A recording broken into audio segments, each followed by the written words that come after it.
પાટણ જિલ્લાના હારીજ તાલુકાના બુતરવાડા ગામ સીમાડે બિરાજમાન જોગણી માતાજીના સાનિધ્યમાં યજ્ઞ તથા રમેણનું આયોજન કરવામાં આવ્યું હતું, જેમાં સમસ્ત ગ્રામજનો તેમજ દાતાશ્રીઓના દાન થકી માતાજીના સાનિધ્યમાં યજ્ઞ યોજાયો હતો।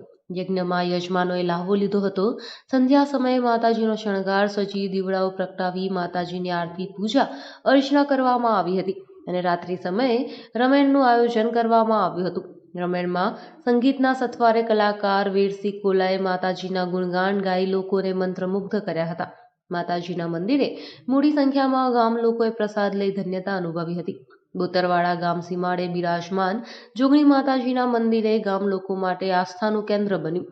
માતાજીના મંદિર વિકાસ માટે દાતાઓના દાન થકી પરિસરમાં બ્લોક પીવાના પાણીની વ્યવસ્થા કરવામાં આવી રહી છે, ત્યારે માતાજીના કાર્યમાં ઉદાર હાથે દાન આપનાર દાતાઓનું ભુવાજી ગોવિંદભાઈ દ્વારા સાલ ઓઢાડી સન્માન કરવામાં આવ્યું હતું। Bureau report Anil Ramanuj, Radhanpur.